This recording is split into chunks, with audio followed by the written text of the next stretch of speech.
you have to isolate them. They ain't gonna fuck with their girlfriend. I'm tired of fucking with girls who won't fuck with their girlfriend. I want the girls who like don't care if their girlfriend's fucking. They will bring their girlfriends in. You know what I mean?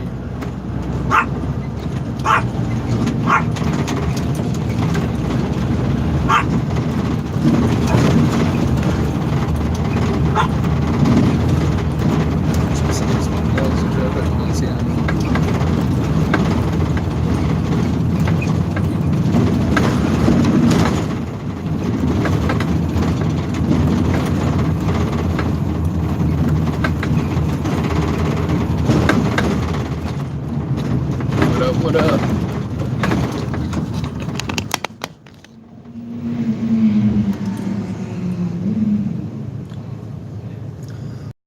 Listen, we're gonna talk about big dick energy and how to handle your shit, motherfucker. Like handle your own shit. So a big thing in pickup is self-nurturing.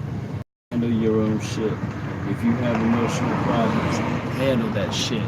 So sometimes I have guys come up to me and be like talking about they feeling negative and depressed. Like shut the fuck up. Nobody here is gonna fix your life. Nobody gives a shit, bro. Nobody gives a shit. In fact, the only reasons people even fucking respond to you sometimes is to hear themselves fucking talk. Nobody gives a fuck. Okay? Except your fucking therapist, and even they don't give a fuck. And you know what? That's fucking fine. You know what does give a fuck? You, man. You give a fuck about you. And that's all you need. You got people come out to the street being like, fucking trouble.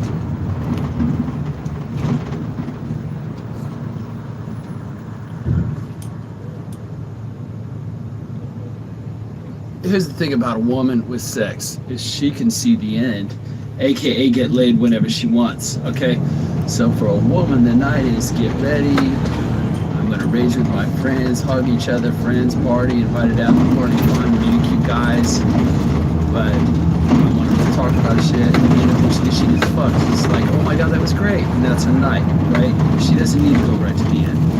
Alright, but that guy who comes out of the fucking lost in the woods for 2 months and he hasn't had pussy and who knows how long, and he's just scarfing down the fucking meal, he fucking gets on everybody's fucking nerves. How's he making everybody feel at the fucking table by shoveling that shit down by your throat when they're trying to enjoy the meal? You know, a guy can walk up, and if you're not aware of their subjective reality, you're that desperate guy shoving food down your throat.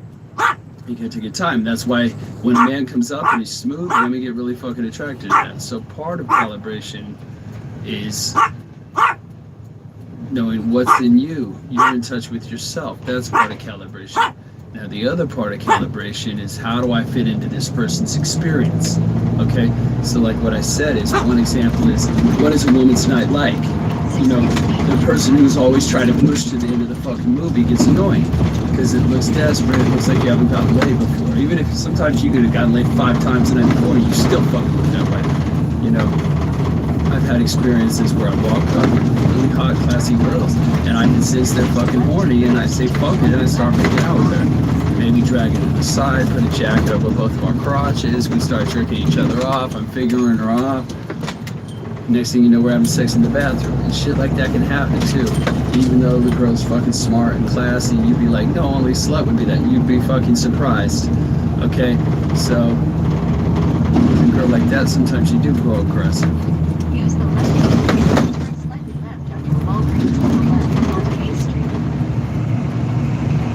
And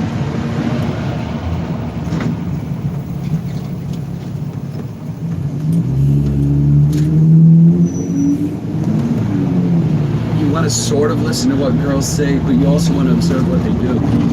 And if you're in Vegas, what kind of guy is getting pussy in Vegas?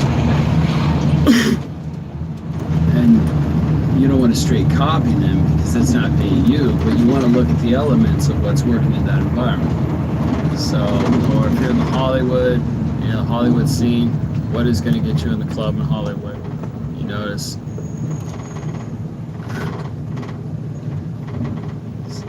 Say, as wearing fashion, you should wear clothes that show what your body's like. In Hollywood, that makes sense, but in there's places where that doesn't make fucking sense.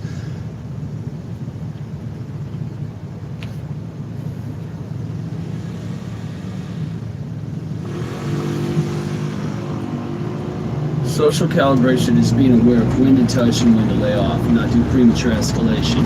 What is sexy and what is not sexy? How do I touch the woman in a way that feels good? And how do I touch a woman in a way that's not jarring? You have to experiment to find out. Part of calibration is knowing when is the time to pull and when is the right time to pull.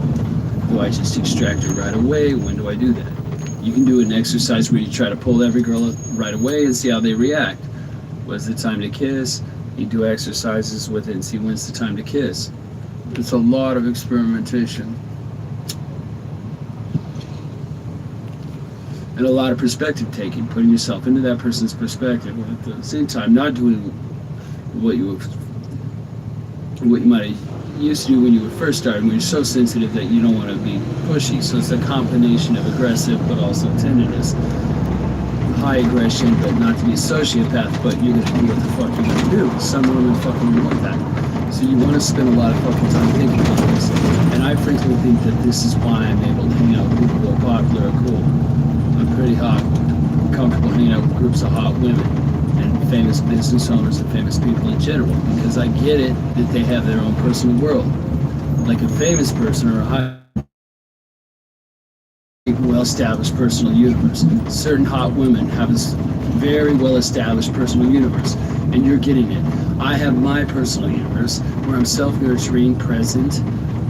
It doesn't mean you're enlightened, it just means you're able to be relatively present. I'm not stuck in your brain in a way that tortures yourself.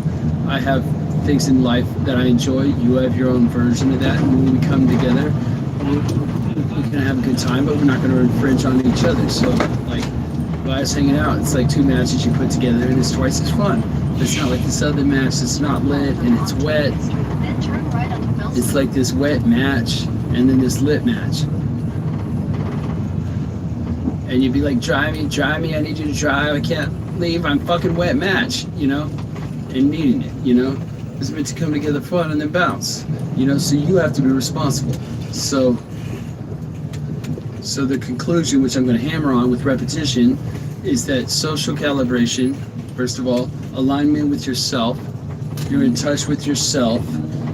And then from there, you're in touch with the other person as someone who has their desires, wants, and needs, their way about going about it, their ways about getting fucked, but also being aware that you do have to sort of cut over it and jam their way into their personal universe and lead their personal universe, but you're aware of their personal universe so they feel comfortable around you at all times.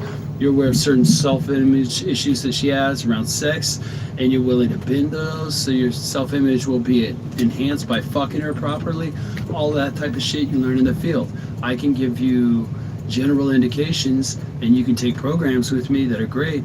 But as far as your own self-teaching, you learn that shit in the fucking field by going out and fucking pitches constantly. And don't let the focus on empathy or perspective taking to be more accurate, because you're getting dragged down by negativity. Don't let that shit freak you out, you know? Just make it something where you can really fucking draw other cool people into your world, and they'll let you into their world. It's something that's super fucking badass and attractive.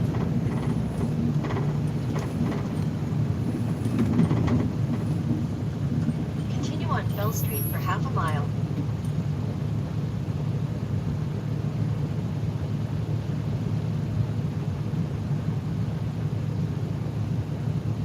My belief about girls is that the baseline approach is the friendly and cool method.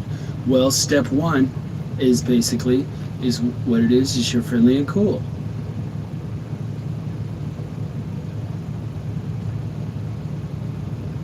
And you're friendly and cool. And if she likes you, you get her a number and you ask to meet up. Sounds good? Friendly and cool.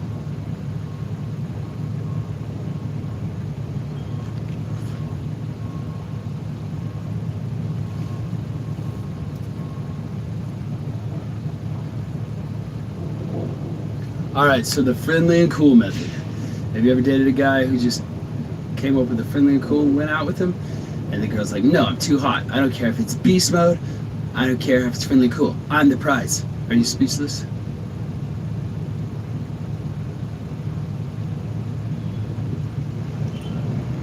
Have you ever dated a guy that's friendly and cool? You can ask your girl.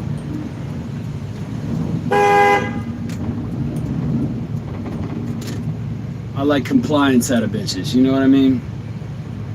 All you masculine ass bitches, G.I. Joe bitches, we're probably not gonna vibe, you know what I mean?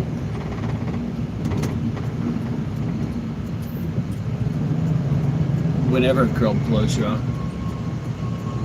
it's just go, call me. Call me. Whenever a girl blows you out and destroys you, just give it, call me. What did I do wrong?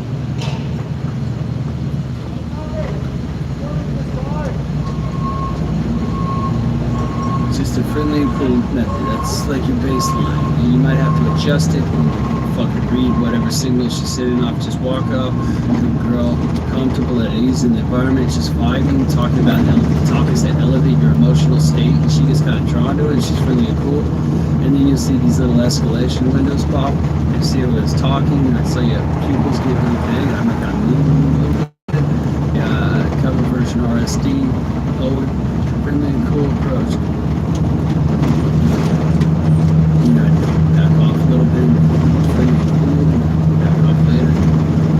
Now am I friendly and cool enough? Now am I friendly and cool enough? You know, so you just go like that, and you kind of lead her around, and you let her know that you're that guy, and a lot of times they want to go out and date you.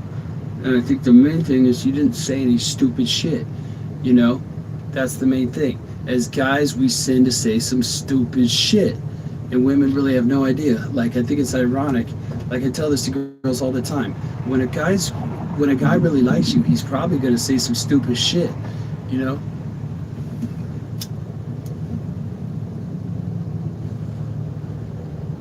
Can you see why the genders have so much fucking trouble meeting each other? The girl's like, finally, I met a guy that didn't say some stupid shit. Then he fucks him, busts him out on their back, wipes his dick on their curtain, and leaves. Because he didn't like you, because he was friendly and cool. And left. That never happened to you? When it has happened, I feel sorry for you. No girl, very few girls are going to want to admit that, but that happens all the fucking time. Because the guy who doesn't like them very much is able to maintain that friendly and cool very, very easily.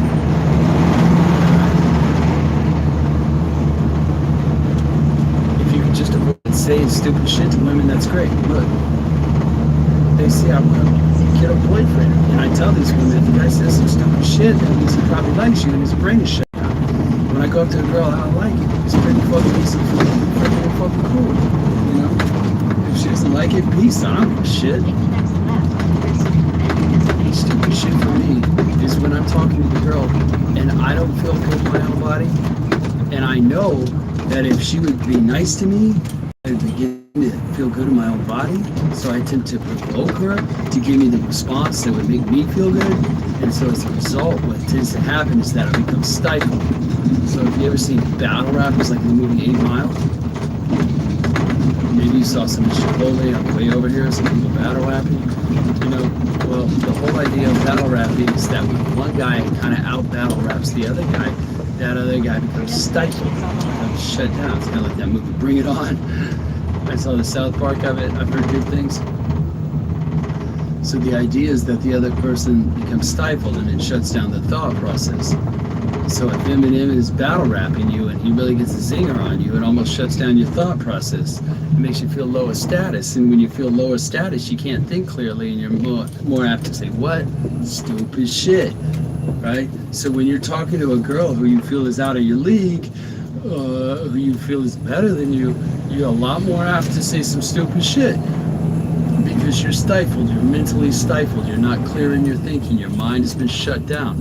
So again, this is kind of coming back to that inner and outer game sort of merger topic that we let out this with. All right? The main baseline of game is just to be friendly and cool. My girl Kadera calls it cute and calm. Now what's interesting about entitlement, and this is a concept that is talked about in RSC and inner game concept, is that whatever quality of women you feel that you're entitled to and take up the time and space that you date her, that's probably about what you're going to get. So you could be, for example, having a great night talking to girls that you're kind of attracted to, and you're able to be friendly and cool and normal. But when you see that girl who gives you butterflies, and you think's out of your league rather than being normal, what happens is that your instinct goes down, and then your brain, to compensate, will flood your mind with all these different fucking things that you could do or say to make her like you. You know, you ever had that when you're looking at a girl who's out of your league, and at first your brain floods you with fucking excuses of not to approach? You ever had that one? You find a million fucking reasons not to approach, but then when you do approach, your brain comes up with a million fucking ways to make her, don't get out of pocket. And then you maybe wind up saying some stupid shit, you know? And I have found, and I really can't emphasize this enough, that if I'm feeling very good and I walk up to even a stunner, like a drop dead gorgeous stunner who has all the other ancillary qualities that I like, and I walk up, look nice, feel good, walk up, look in the eyes. Sometimes I'll walk up without even talking, and I'll just kind of take her hands.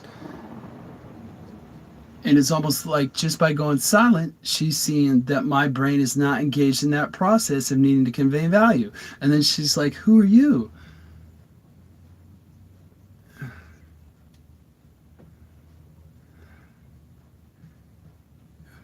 She feels it. See, that's some stupid shit. If you can just show that your brain is not engaged in that process and you stay present in the moment, she becomes attracted to you.